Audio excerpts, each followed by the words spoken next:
Olá, meu nome é Lucas, este é o Diário de Leitura e no vídeo de hoje eu vou falar sobre o que eu ando lendo agora no mês de outubro. Eu vou falar especificamente, além dos livros que estão em andamento e aos quais eu vou dar início, sobre algumas leituras concluídas. E elas são: o primeiro volume da biografia do Dostoiévski, escrita pelo Joseph Frank, em 5 volumes, publicada pela EDUSP.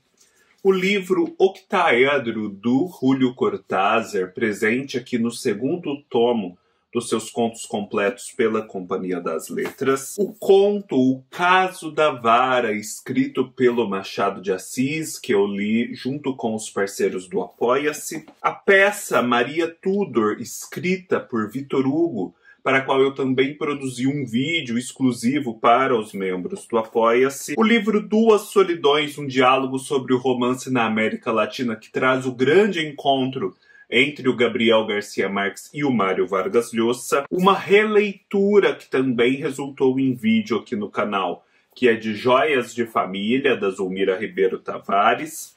E por fim, esse livro maravilhoso, cuja leitura eu concluí ontem, que assim, já entrou para o meu panteão, que é O Risco do Bordado, do Altran Dourado. Finalmente eu voltei a ler Altran Dourado em 2022 e só posso dizer que deveria ter feito isso antes. O momento em que eu começo a falar de cada um desses livros vai estar marcado aqui na descrição do vídeo, caso você tenha interesse em saber mais a respeito de um ou de outro. Antes de prosseguir, no entanto, eu relembro aquilo que sempre precisa ser relembrado. Se você gostou desse vídeo, dê um like. Se você está chegando agora ao canal, se inscreva e ative o sinal das notificações. Deixe seus comentários. Tudo isso é extremamente importante para que o meu canal possa se expandir mais para além dos leitores que já o conhecem. Eu também sempre deixo aqui na descrição do vídeo os links para as minhas outras redes sociais e também para a Amazon. Sempre que você comprar qualquer produto, desde que entrando no site da Amazon pelo meu link, você colabora com o meu canal com uma pequena porcentagem e não gasta nada a mais por isso. Isso também é super importante para a monetização desse conteúdo e para que ele continue gratuito aqui na internet. Antes de falar, porém, a respeito desses livros cujas leituras eu já concluí, eu vou dar um feedback para vocês a respeito de livros que eu mencionei no vídeo passado e que não tiveram continuidade nenhuma. Esses aqui ficaram parados totalmente. O Sor Juana Inês de la Cruz, ou As Armadilhas da Fé, do Otávio Paz. Eu deixei ele parado aqui, ó, na página 135. Eu não o abandonei, ele não está abandonado oficialmente, mas eu só posso dizer o seguinte: esse é o tipo de livro que, ainda que eu o abandone, o que eu não pretendo fazer, já terá sido uma experiência incrível, porque eu li, ó, essas primeiras 135 páginas com profundidade e já aprendi muito com elas, principalmente a respeito da história do México, enquanto o México era o vice-reino da Nova Espanha, ali nos séculos 16 e 17. Outro livro que ficou parado, mas que eu pretendo retomar a leitura, é A Ronda da Noite, da Agostina Bessa Luiz, aquela escritora portuguesa que eu amo. Fiquei na página 96.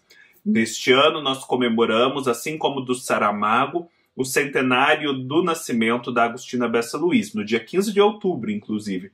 Então, justamente por conta disso, eu quero fazer essa leitura, ainda que não se conclua no mês de outubro, pelo menos no ano de 2022. Outro livro que ficou parado foi Doidinho, do José Lins do Rego, esse bem no comecinho, na página 30. Vocês se lembram, né? É uma história que se passa num internato, por isso eu não dialoguei tanto com ela. E Cidadã de Segunda Classe, da Boucher Micheta, também na fatídica página 30. Então, só para vocês saberem que não são leituras das quais eu desisti, mas que ainda estão rolando.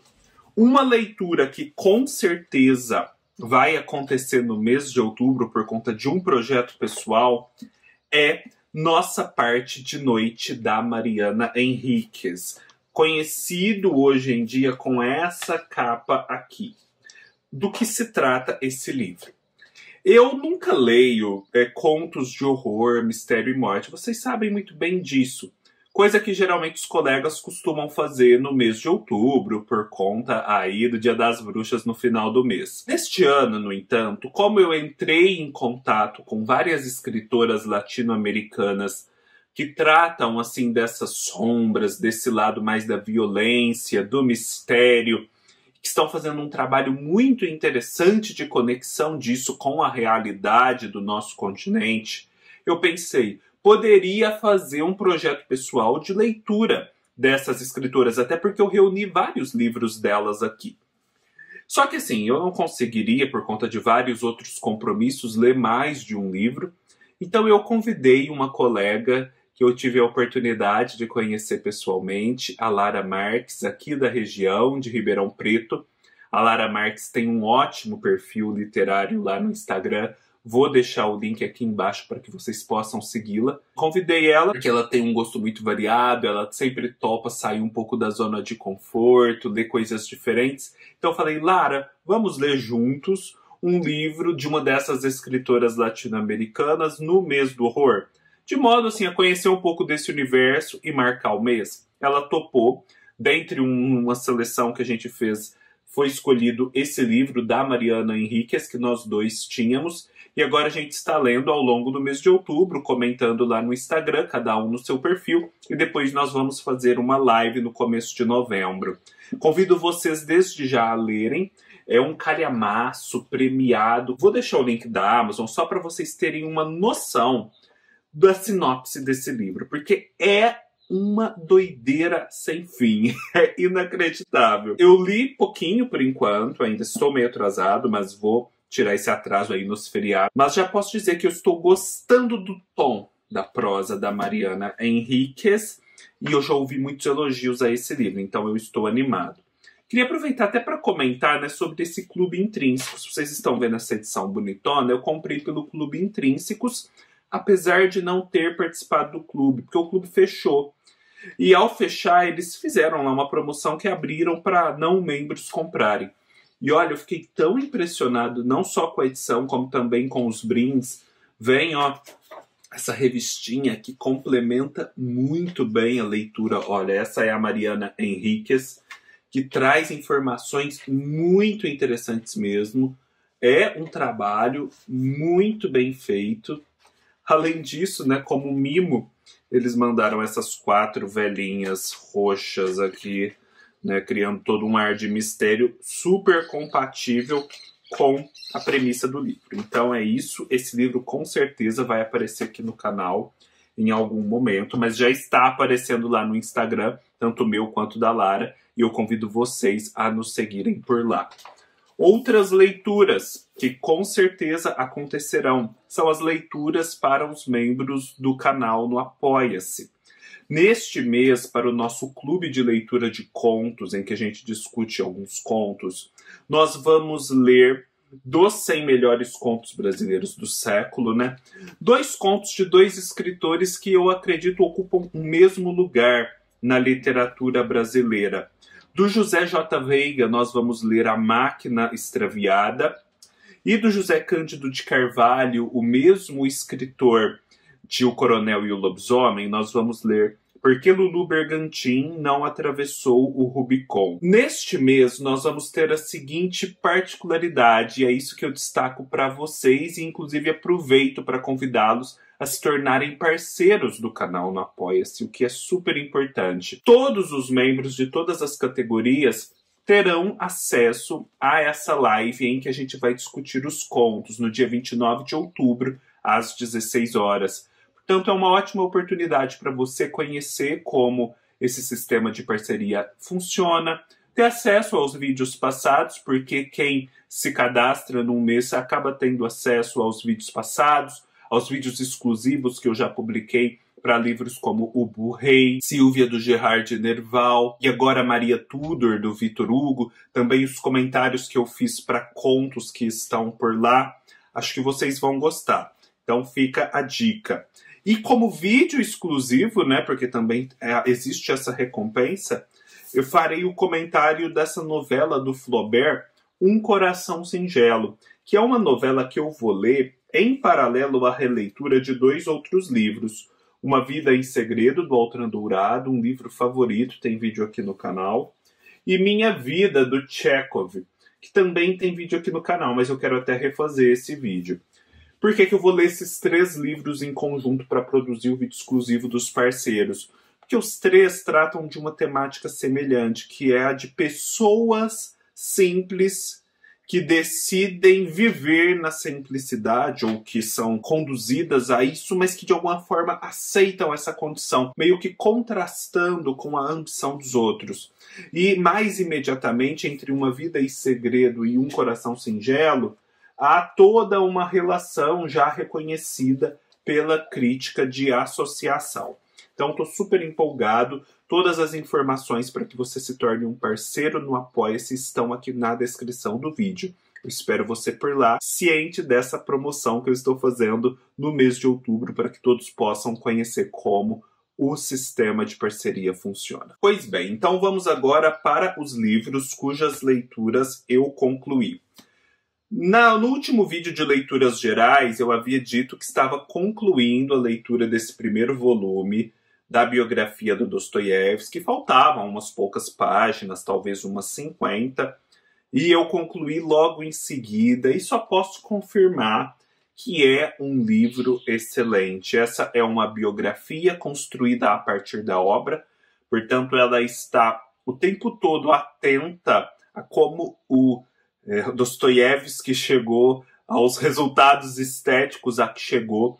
Ela vê a vida do Dostoiévski servindo a obra dele e não o contrário. Por isso ela é tão interessante para o leitor, e não só o leitor de Dostoiévski, como também o leitor de literatura russa em geral, e eu diria até mesmo o leitor de literatura em geral, porque o que há aqui é muito de história das ideias, história da cultura, história da Rússia, da Europa, das revoluções que fervilhavam em meados do século XIX. Esse primeiro volume ele vai se encerrar naquele momento em que o Dostoiévski é preso, em que ele vai viver toda aquela situação de quase morte, né, de perdão e depois de trabalhos forçados na Sibéria. Por isso do título, As Sementes da Revolta.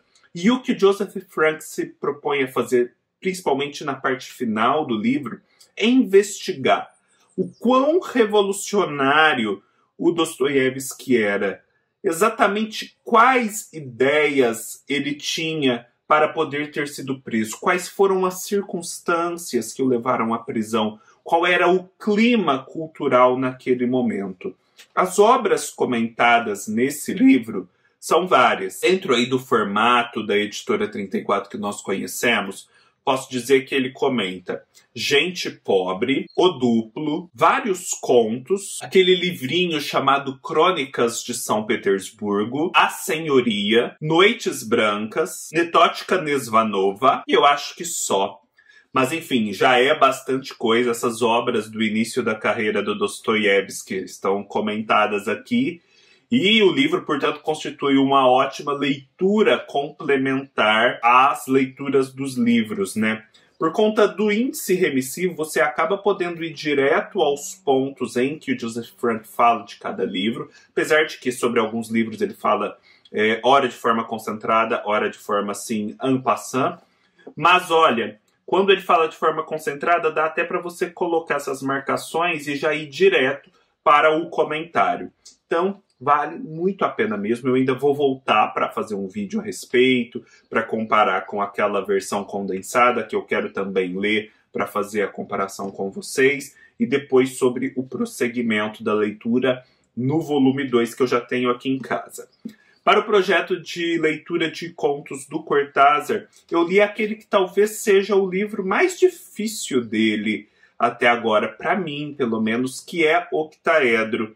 Octaedro é um livro ali dos anos 70, isso dos anos 70, de 1974, que já parte aí dessa alusão geométrica. Um octaedro, como eu digo naquele vídeo, e até mostro a figura, é este sólido platônico que vocês podem ver aqui nesse livrinho sobre sólidos platônicos e arquimedianos. Ele é uma figura que tem uma pirâmide em cima, uma pirâmide embaixo, tradicionalmente associada ao elemento ar. O elemento ar é associado, por sua vez, pela tradição ao pensamento. E foi, portanto, com base nessa ideia, né, mais antiga que eu cheguei aos contos, tentando enxergar de que modo o Cortázar desdobrou esse tema geométrico em forma de contos. No vídeo que eu fiz para o livro, eu exploro isso com um pouco mais de profundidade, mas eu posso dizer que houve 4 contos aqui com os quais eu me conectei menos, mas que, assim, eu sei que são muito bons, e outros 4 com os quais eu me conectei mais. E aí, dentre esses, realmente teve alguns aqui que eu amei. Já há vídeo para esse livro, portanto remeto vocês ao vídeo. E quanto aos contos que eu não entendi muito bem, eu já desconfiava, porque é sempre assim. Quando eu não entendo muito bem um conto do Cortázar, geralmente é o conto que a crítica considera o melhor conto do Cortázar. E não deu outra. Eu procurei aqui na internet, por coincidência, havia um vídeo do Nicolas, do Las Urras Muertas e Outras Urras, em que ele comenta, assim, em profundidade todos os contos, inclusive esses que eu não tinha entendido, e é um arraso. O que ele descreve ali, assim, é um arraso. De fato, o Cortázar estava mentalmente muito superior em relação a mim, por isso eu não ter entendido de primeiro o que ele quis dizer, mas depois que você ouve o Nicolas falando, a gente só pode concluir que aquilo é muito genial. Para os parceiros do Apoia-se no mês de setembro, eu li um conto e comentei até um vídeo lá, quem se tornar parceiro vai ter acesso, chamado O Caso da Vara, que está contido nessa coletânea, organizada pelo professor João César de Castro Rocha, com os contos quase esquecidos do Machado de Assis. E é um conto que o professor João César classifica entre aqueles em que o Machado fala sobre política e fala sobre a escravidão. Porque nós temos uma situação em que um jovem sai de um seminário e ele vai em busca de alguém que consiga auxiliá-lo nessa fuga. Porque ele não quer continuar no seminário, ele não quer se tornar um padre, mas o pai insiste. Então, em vez de ir direto ao padrinho, que poderia auxiliá-lo, mas que também ajudara a levá-lo para o seminário, ele vai para a casa da amante do padrinho, querendo ser amadrinhado por ela. Só aí vocês já veem toda uma teia de patrocínio, de apadrinhamento. Aí ele chega lá e ele começa a conversar, começa a convencer essa moça, né? Acho que é a Sinhá Rita. E lá existe uma moça negra que está aprendendo costura com a Sinhá Rita, uma escrava chamada Lucrécia. E esse jovem seminarista é meio engraçado também. Tem uma hora em que ele conta algo, todos riem, inclusive a Lucrécia, e a Lucrécia me deixa de trabalhar ao rir, né? Comete este pecado mortal. E aí, assim, a Rita fica furiosíssima com aquilo e diz que ela vai ser castigada severamente se até a noite ela não se concentrar de novo e encerrar o trabalho de costura. E aí o jovem vê aquilo, né, fica muito desconfortável, porque, no final de contas, ela estava sorrindo, ele que acabara causando aquela situação, e decide protegê-la de algum modo. Só que a situação dele no mundo é periclitante e ele depende do apoio dessa mesma Sinhá Rita que prometera castigar a Lucrécia. Então o conto vai ter todo um desenvolvimento fenomenal em que todas essas estruturas da sociedade brasileira mais profundas vão ser expostas.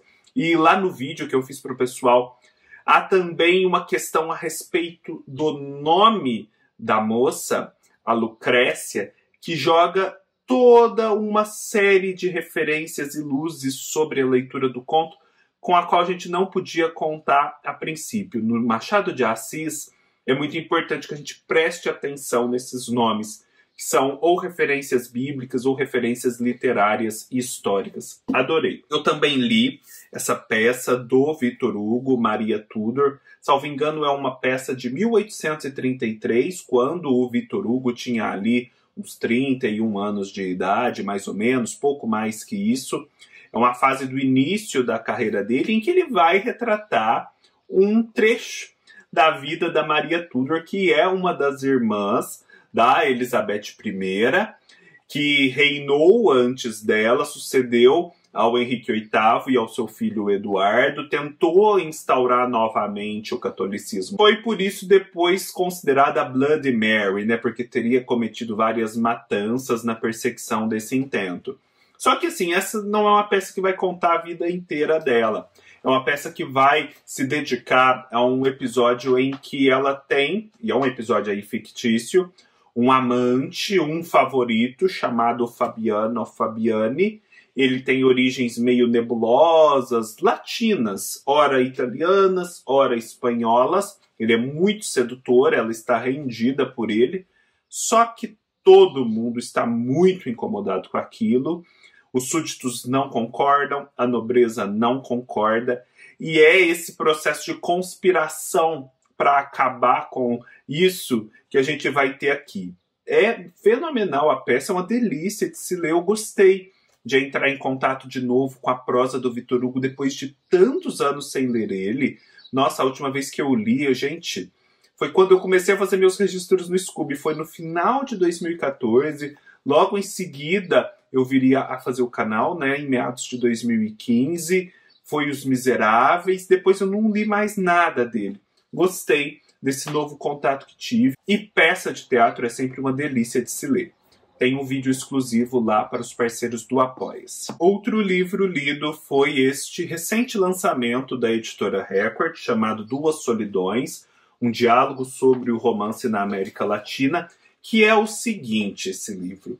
Em 1967, quando Vargas Llosa já tinha algum reconhecimento e o Gabriel Garcia Marques tinha acabado de lançar Os 100 Anos de Solidão e estava começando a fazer um maior sucesso, os dois se encontraram em Lima, no Peru, e fizeram uma espécie de conferência, de bate-papo numa universidade de lá por 2 dias, 5 e 7 de setembro de 1967. Quem organizou a conferência foi o Mário Vargas Llosa. E ele organizou de tal modo que o Gabo seria apresentado aos alunos. Portanto, é muito do Vargas Llosa entrevistando o Gabo e dando a ele oportunidades de falar sobre a sua vida, sua obra e as suas referências literárias e visão de mundo. Há momentos em que o próprio Vargas Llosa também expõe suas opiniões e a coisa se torna mais do que uma entrevista, um bate-papo. Este livro ficou meio esquecido por 50 anos. Eu acredito até que com dificuldades de publicação, porque depois o Gabo e o Vargas Llosa se tornaram meio inimigos. Teve aquele episódio do soco em 1976. E para publicar um livro desses, como a gente pode ver aqui na ficha catalográfica, depende, né, dos direitos autorais, das autorizações de ambos ou de ambas as famílias. Então, finalmente conseguiram isso, né, depois de mais de 50 anos, e a gente tem o prazer de ler esse bate-papo que é uma delícia mesmo. No vídeo que eu fiz para o livro, eu conto mais a respeito. Além desse bate-papo propriamente dito, o livro tem vários complementos interessantes. Ele tem 3 prefácios, um do Eric Nepomuceno, que é uma grande autoridade e além de tradutor do livro em literatura latino-americana. Ele traduziu grandes escritores e ele conheceu e conviveu com esses grandes escritores, inclusive Gabo, Vargas Llosa e até com o Cortázar. Então tem muita informação quente aqui nesse prefácio. Tem um prefácio da Pilar del Rio, hoje conhecida, né, por ser a responsável pelo patrimônio intelectual do Saramago, sua ex-esposa, né, sua viúva, em que ela vai contar um pouco sobre a recepção desses escritores latino-americanos do boom na Espanha, ainda sob o domínio do Franco. E, por fim, um prefácio da Socorro Acioli, que foi aluna do Gabo numa oficina de escrita criativa. No final Também tem uma entrevista que o Vargas Llosa deu a respeito do Gabo, depois que o Gabo morreu, em 2017, e também um caderno de fotografias. Então, uma pequena joia mesmo, essa ediçãozinha. E já que a gente está falando em joia, eu puxo o gancho e falo dessa releitura desse livro incrível que eu fiz para produzir vídeo aqui no canal. Eu havia lido esse livro que eu ganhei da Diná em março, mais ou menos, já havia ficado arrebatado, mas por algum motivo eu perdi o timing e acabei não fazendo um vídeo aqui para o canal. Então eu decidi reler porque eu já suspeitava que ele seria considerado uma das melhores leituras do ano. Só posso dizer que isso se confirmou. Essa é uma história da Zulmira Ribeiro Tavares, uma escritora consagrada aqui de São Paulo, que ganhou o prêmio Jabuti quando foi publicada, em que ela vai contar um dia na vida de uma espécie de socialite. Não é bem uma socialite, uma mulher rica, uma senhora rica da sociedade paulistana, que é defrontada por conta de uma questão relacionada às suas joias com o seu passado. De modo que a gente vai acompanhando esse um dia, essas lembranças que vão surgindo, e a partir delas a gente tem uma ideia da biografia da Maria Braulio como um todo, que é o nome da protagonista, e da própria sociedade paulistana, né? Das suas fragilidades, daquilo que nela há de falso. É como se ela lapidasse uma pedra bruta e com essa lapidação houvesse toda aquela simetria das gemas lapidadas, os brilhos, os ofuscamentos e a própria composição interna, porque a gente vai entender aqui ao longo da narrativa que nem sempre se trata de uma pedra só. Às vezes há justaposições, há composições, há algumas misturas para alcançar um efeito. E com isso, com essa estrutura, e com tudo o que ela vai falando a respeito das joias no livro, a gente vai fazendo associações muito nítidas entre as joias e a vida da Maria Braulio, entre as joias e o funcionamento da sociedade em que a Maria Braulio está inserida. É uma coisa fenomenal, marcada ao longo de toda a narrativa por um humor fino, ácido, por um sarcasmo cortante. E um final, isso eu não destaquei muito no vídeo que eu fiz para o livro, mas no final, nossa, você dá uma gargalhada, porque é um final muito, assim, é muito espetacular, muito espetacular. A gente imagina a Zulmira Ribeiro Tavares dando gargalhadas ao escrever esse final. É um livro imperdível, uma pequena joia mesmo, para não evitar o clichê, uma pequena joia da literatura brasileira que você lê rapidinho e é altamente recompensado. E por fim, mas não menos importante, eu acabei de concluir essa leitura, estou aqui, a quente falando disso, O Risco do Bordado, do Altran Dourado. Vocês sabem que eu conheci o Altran Dourado no ano passado, li 4 livros dele. 2 desses livros se tornaram melhores leituras do ano. Uma Vida em Segredo, que eu mencionei aqui, que eu vou reler. E Ópera dos Mortos, que agora está sendo republicado pela HarperCollins. Já deixo a dica. Eu pretendia reler esse outro livro republicado pela HarperCollins, Os Sinos da Agonia, até para poder possibilitar a vocês um mais fácil acesso ao livro quando eu o mencionasse. Mas eu senti, quando eu comecei a ler, que não seria o momento. Talvez eu ainda o leia neste ano, mas assim, naquele momento específico da semana não era o momento. E peguei O Risco do Bordado e a leitura fluiu, que foi uma beleza. Esse é um livro que vai tratar da história de um menino, João, do seu amadurecimento. Mas ele é um pouco diferente, porque ele é dividido em 7 partes, em 7 capítulos, e cada um dos capítulos vai ter um episódio diferente que se passa entre a meninice, a juventude e a fase adulta da vida desse João. E que retrata não só a vida do João, mas principalmente até a vida daqueles que estavam à sua volta na cidade de Duas Pontes, das personalidades locais, dos seus avós, dos seus pais, dos seus amigos. Em determinado momento a gente vai até retroagir ao passado do próprio avô. Tudo coisas que de algum modo chegaram ao João e o formaram. Só que são assim, são aqueles aspectos sutis do dia a dia de uma criança, de um jovem, que quando a gente vive, a gente percebe que naquele pequeno momento, às vezes escondido, sem estar à vista de ninguém, um salto acontece. Aquilo é um ponto de virada na vida da pessoa. Só que para colocar isso na literatura é tão difícil, até porque cada um tem esse momento de um modo. Esse momento ele ocorre em segredo, por definição.